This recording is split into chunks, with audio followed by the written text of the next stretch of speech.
우리가 세계 역사를 보게 되면은 수많은 나라들이 흥망성쇠를 반복했습니다.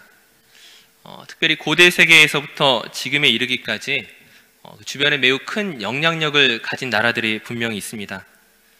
고대 세계를 먼저 이야기한다면 북아프리카에는 애굽이라고 하는 그 전통적인 강국이 있고, 근동 지역에는 아수르, 바벨론, 페르시아 등이 있었고, 이제 유럽에는 로마, 아시아에서는 중국의 당, 명, 청나라 등등이 위세를 떨쳐왔습니다.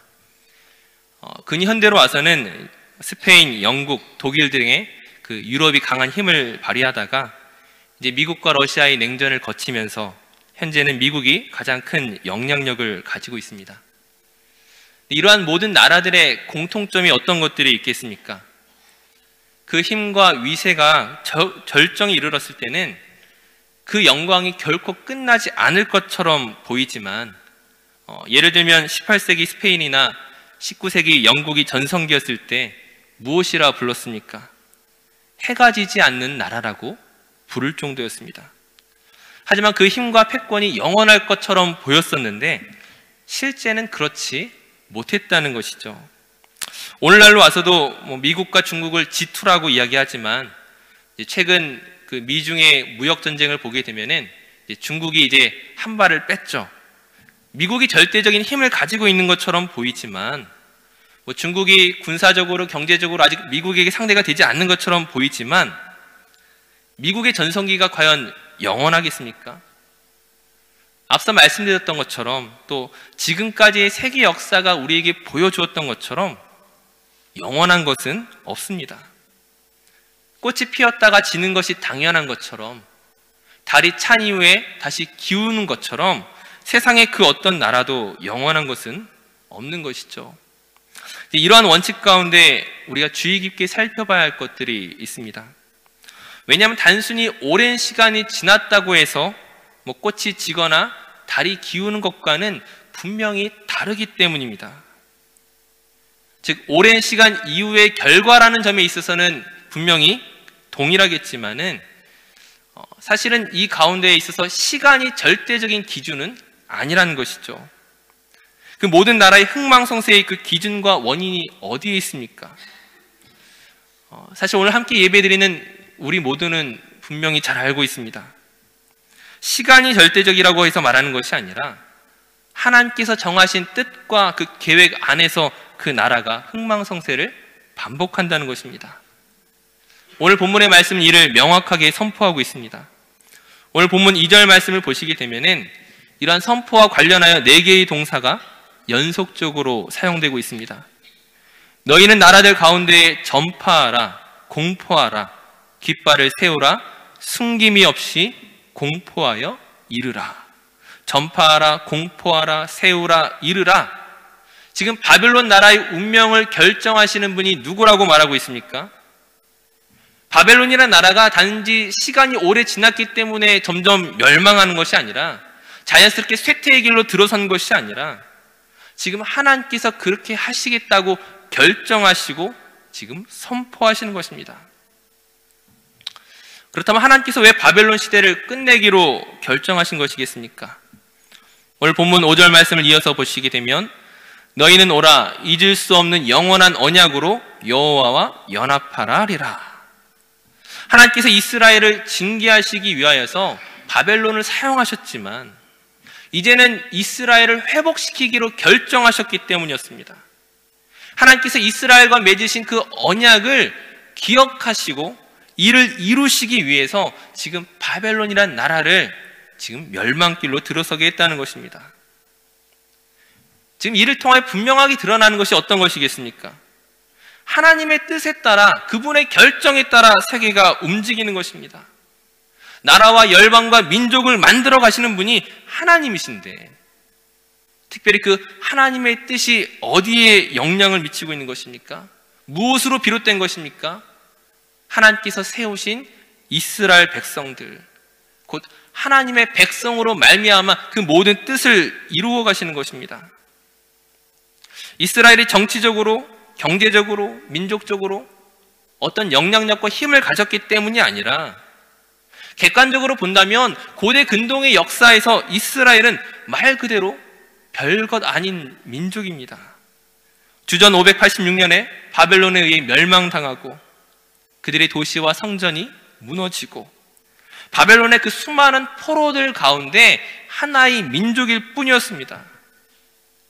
이처럼 그들 자신은 아무것도 아니었을지라도 하나님께서 그들로 말미암아 어떤 생각과 계획을 가지시는가에 따라서 지금 고대 근동의 역사가 지금 춤추고 있는 것입니다. 그리고 이 사실이 오늘 우리에게 의미를 주는 것이 무엇이겠습니까? 이 고대 근동의 역사에서 사실 눈에 띄지 않는 이스라엘이 그 키였던 것처럼, 그 열쇠였던 것처럼 오늘 우리가 살고 있는 이 세계의 역사의 흐름은 과연 누구에게 달려있느냐는 것입니다. 미국의 트럼프 대통령이 아니라, 유엔이 아니라, EU가 아니라, 혹은 유태인들과 같은 자본가들이 아니라 지금으로부터 2500년 전이나 오늘날이나 그 열쇠가 다르지 않다는 것이죠. 하나님께서 선택하신 사람들, 곧 예수 그리스도를 구주로 고백하는 사람들로 말미암아 하나님께서 이 역사를 주관하고 계신다는 것입니다. 물론 바벨론 시대의 이스라엘이 자신들의 힘과 능력으로 세계를 바꾼 것이 아니었던 것처럼 오늘날 우리 그리스도인들이 그 가진 힘과 능력으로 세상을 뒤바꾸기에는 우린 참으로 미약한 존재들이죠. 물론 우리가 하나님의 뜻을 이루어 나가기 위하여서 우리가 열심히 신앙 운동도 하고 힘을 모으기도 하겠지만 우리가 할 수 있는 힘이란 것은 정말 세상 권력과 힘과 비교해서는 정말 아무것도 아니라는 사실을 그 누구보다 우리가 분명히 잘 알고 있습니다. 하지만 우리가 할 수 없는 그것을 하나님께서 우리를 보시면서 그 뜻을 이루어 나가시는 것입니다. 세상의 정치 권력자들에 의해서가 아니라, 자본가들에 의해서가 아니라 하나님께서 이 세상을 섭리하고 계심을 우리가 믿는다면 우리가 반드시 해야 할 그 신앙의 삶들을 낙심하지 않고 계속해 나가야 한다는 것이죠. 그리고 항상 그 결과는 우리의 기대 이상의, 우리가 예상하고 생각하지 못한 것, 그런 방식으로 이루어지게 되는 것은 하나님께서 이 역사의 주관자이기 때문입니다. 이제 그러한 예 중에 하나가 우리의 조국 대한민국이 아닌가 싶습니다. 우리가 잘 알다시피 불과 100년 전에 대한민국은 세계에서 가장 가난한 나라였습니다. 일제 식민지 시대를 거치고 6.25 전쟁까지 세계에 이보다 더 가난한 나라가 얼마나 더 있었겠습니까?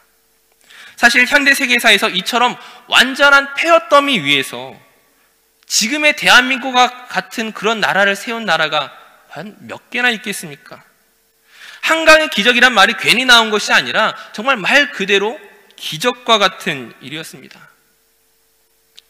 세상의 사람들은 이 기적의 이유와 근거를 찾기 위해 여러 가지로 노력을 하죠.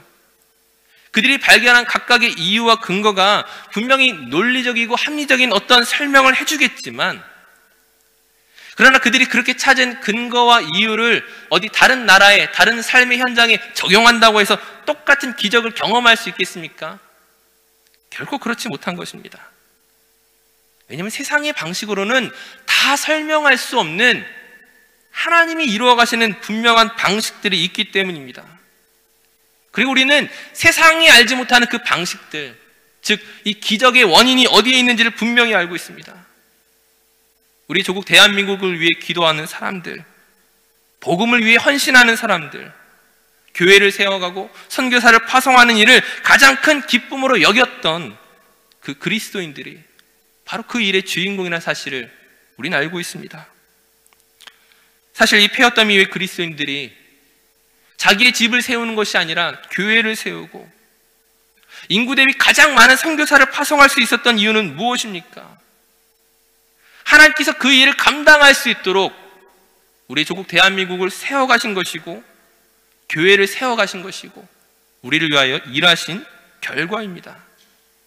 바로 이것이 믿음을 가진 우리들이 이 세계와 이 시대를 바라보는 가치인 것입니다. 하지만 우리가 다시 한번 기억해야 할 것은 하나님께서 이 일의 역사의 주관자이시기 때문에 우린 또한 경각심과 두려운 마음을 가져야 하는 것입니다. 우리가 지금까지 예레미야를 살펴봤던 것처럼 먼저 선택받았던 그 이스라엘 백성들이 하나님의 선민임에도 불구하고 그들이 얼마나 비참한 지경에 처해 있었는가를 우리가 보고 있지 않습니까? 그들이 이처럼 처참한 실패를 경험하게 된 이유가 무엇입니까? 오늘 본문 6절 말씀을 보시면 이렇게 말하고 있습니다. 내 백성은 잃어버린 양떼로다.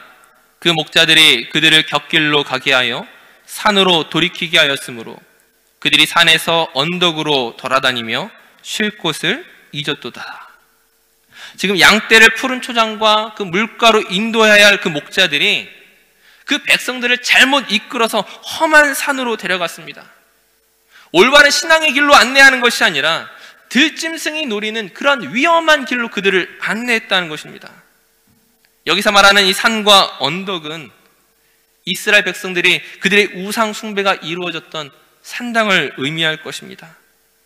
그 지도자들의 그 교만과 우상 숭배가 그들 자신만의 타락뿐만이 아니라 이스라엘 백성들로 하여금 타락하게 만들어 그 우상 숭배의 길로 이끌어서 결국 쉴 곳을 잃어버리게 했습니다. 즉 우리의 참된 안식이 되시는 하나님을 떠나게 한 것입니다. 그렇다면 이스라엘 백성들과 그 지도자들이 왜 하나님이 아닌 우상을 섬긴 것입니까? 그들이 주변 나라들을 보게 될 때에 그 주변 나라의 그 왕들과 권력자들이 가지고 있는 그 힘을 부러워했기 때문이었습니다. 하나님이 다스리는 나라가 아니라 내 힘과 내 권력을 가지고 다스리려고 하기 때문에 하나님의 방식이 아닌 세상의 방식을 택한 것이었습니다. 그러면서 동시에 그 세상의 권력자들이, 세상의 왕들이 그 우상을 섬겼던 것처럼 자기들도 그것을 따라하며 그 힘을 누리려고 했던 것입니다. 하지만 그들이 원했던 세상의 힘도 얻지 못하고 우리 하나님께 버림받고 멸망길로 들어서게 된 것이 바로 이스라엘 역사였습니다. 즉 이를 통하여 우리가 깨달아야 하는 것이 무엇이겠습니까? 우리 자신은 비록 아무런 힘도 없고 연약할지라도 우리가 하나님의 뜻을 구하며 하나님의 그 일들을 기쁘시게 하는 것들을 감당하게 나갈 때에 하나님이 우리를 분명히 도우시지만 우리가 하나님의 편에 있을 때 세상이 감당할 수 없는 그런 놀라운 힘들을 우리가 얻게 되지만 반대로 우리가 세상을 부러워하고 세상의 힘을 갖기를 원하고 세상을 닮아가고자 한다면 세상의 방식을 교회 안으로 끌고 들어온다면 결국 어떻게 되겠습니까? 세상을 움직이는 힘도 얻지 못하고 하나님의 도우심도 받지 못하는 세상이 감당할 수 없는 그런 힘들을 잃어버린 아무런 영향력 없는 맛을 잃은 소금이 될 수밖에 없다는 것입니다. 그리고 바로 이것이 오늘날 교회와 그리스도인들이 처한 위기인 것입니다. 교회가 하나님을 사랑해야 되는데 세상을 사랑하고 그리스도인들이 하나님의 뜻을 깨달아 그 말씀에 순종하며 나아가야 하는데 세상의 방식을 닮아가는 세상의 방식에 익숙한 우리의 모습들이 있지 않은지 우리가 날마다 점검하지 않으면 우린 그 이스라엘의 실패를 답습하게 될 수도 있는 것입니다. 혹 우리 안에 그런 세상의 방식과 원리와 물질과 그 모든 것들을 따라가는 모습이 있다면 어떻게 해야 되겠습니까? 아니 분명히 그런 모습들이 우리 안에 분명히 존재하고 있는데 과연 우리가 어떻게 해야 하겠습니까? 오늘 본문 8절 말씀을 보시면 우리가 그 답을 확인할 수 있습니다. 너희는 바벨론 가운데에서 도망하라. 갈대아 사람의 땅에서 나오라. 양떼에 앞서가는 순념소 같이 하라. 지금 이 본문의 내용은 하나님께서 그 바벨론의 포로로 있는 이스라엘 백성으로 하여금 지금 갈대아 사람의 땅에서 급히 떠날 것들을 지금 경고하시는 것입니다. 양들은 어떻습니까? 평지나 그 경사가 완만한 그런 비탈의 풀을 뜯어먹고 살지만 염소들은 그 언덕에 비탈진 곳을 오르락내리락 하면서 그 어린 잎사귀와 나뭇가지를 먹습니다. 즉 따라서 바벨론에 사는 유대민들은 순념소처럼 즉 언덕에 비탈진 길들을 지금 뛰어내려가듯이 지금 그 바벨론의 땅에서 빨리 떠나라고 지금 경고하는 것입니다. 즉 오늘 우리에게 무엇을 말씀하는 것입니까? 세상의 방식에 익숙하고 그렇게 살아가고 있는 우리로 하여금 세상에서 지금 빨리 떠나라고 말하는 것입니다. 머뭇거리지 말고 하나님께로 돌아가라고 하는 것입니다. 즉 무엇입니까? 세상과 타협하는 그 모든 태도와 마음을 버리라는 것입니다. 하지만 우리가 이 모든 것들을 머리로는 알고 있으면서도 너무나 쉽게 세상에 타협하며 살아가고 있지 않습니까? 우리가 주일이면 만나는 성도들은 정말 그리스도인들 같은데, 하나님의 사람들 같은데, 막상 교회 밖에서 만나는 사람들은 그리스도인인 것을 감추고 혹은 그리스도인답지 못한 행동을 하는 사람들을 너무 자주 만나지 않습니까? 물론 그 어떤 누구도 완벽하지 않고 우리가 예수 그리스도의 성품을 닮아간다는 것은 어찌 보면 죽을 때까지 노력해도 힘든 일이 분명합니다. 그러나 그 많은 이들이 세상의 방식을 답습하면서도 그 위험성을, 그 문제를 전혀 느끼지 못한다는 데 커다란 문제가 있는 것입니다. 그렇게 장사해서는 돈을 벌 수 없습니다. 그렇게 하면 망하기 십상입니다. 누가 그 모든 법을 어떻게 지키며 살아갑니까? 세상의 다른 모든 사람들이 다 이렇게 살아갑니다. 이런 말들에 우리 또한 되풀이하고 있지 않느냐는 것이죠. 물론 분명히 이해가 가는 부분도 있습니다. 예전에 어떤 분이 이런 이야기를 하신 적이 있습니다. 오래전에 한국에서는 교통경찰들이 받는 급여가 상당히 적었다고 합니다. 그래서 그 나라로부터 받는 그 급여만 받고서는 일상적인 삶을 살아갈 수 없다는 것이죠. 불가능하다는 것이죠. 그러니까 교통 딱지를 떼게 될 때에 만약 운전자가 10,000원, 20,000원을 찔러주면은 그걸 모른 척하고 그냥 받는 것입니다. 왜냐하면 그렇지 않으면 평범한 삶을 살아갈 수 없기 때문입니다. 정직한 방법으로는 도저히 살아갈 수 없는, 그것들이 보장되어지지 않는 상황 속에서 그런 방식이 분명히 암묵적으로 통용되는 시대가 분명히 있었습니다. 말 그대로 어쩔 수 없이 그런 부분들이 있습니다. 하지만 문제는 어떤 것입니까? 그런 세상의 방식을 따라가는 것에 대해서 조그만 부끄러움도 없을 때입니다. 너무나 당연하게 여기는 것입니다. 그것으로 인하여 내가 안타까이 여기고, 그것으로 인하여 실망하고, 그것으로 인하여 하나님께 부르짖는 것이 아니라 그 어떤 고민도, 그 어떤 두려움도 없이 우리가 살아가고 있다면, 세상의 방식이 그렇게 익숙해져 있다면 사실 그것은 굉장히 위험한 일이 될 수도 있는 것입니다. 우리 오늘 말씀을 통하여 하나님의 경고를 들어야 됩니다. 바벨론 제국이 영원하지 않았던 것처럼, 아니 바벨론 제국뿐만 아니라 그 세상의 모든 나라와 그 권력과 힘이 영원하지 않은 것처럼, 그 모든 세상의 방식이 결국은 멸망길로 달려갈 수밖에 없다는 것을 우리가 알고 있다면, 오늘 우리의 구원이 하나님께 달려있음을 우리가 믿는다면 우린 세상과 타협하며 안주하기보다는 하나님을 선택하고 하나님의 뜻을 물으며 그분이 원하시는 삶을 살아가도록 애써야 하지 않겠습니까? 완벽을 말하는 것이 아니라 우리의 방향을 말하는 것입니다. 우리의 가치와 생각과 마음이 하나님을 과연 쫓아가고 있는지 다시 한번 생각해야 되는 것입니다. 입술로는 하나님의 선민임을 말하면서 여전히 세상의 방식을 놓지 못하였던 그 어리석은 이스라엘 백성들의 잘못을 답습하는 것이 아니라 정말 신실하게 진실하게 하나님의 뜻을 따라 믿음의 길을 걸어갈 수 있도록 다시 한번 하나님의 은혜를 붙드는 저희들이 되어야겠습니다. 하나님께서 온 세상의 주관자가 되시고 우리의 믿음과 기도를 들으시며 우리를 인도해 가시는 하나님이심을 기억하며 이 모든 일에 순종할 수 있는 저 모든 성도들 되시기를 주님의 이름으로 축원합니다.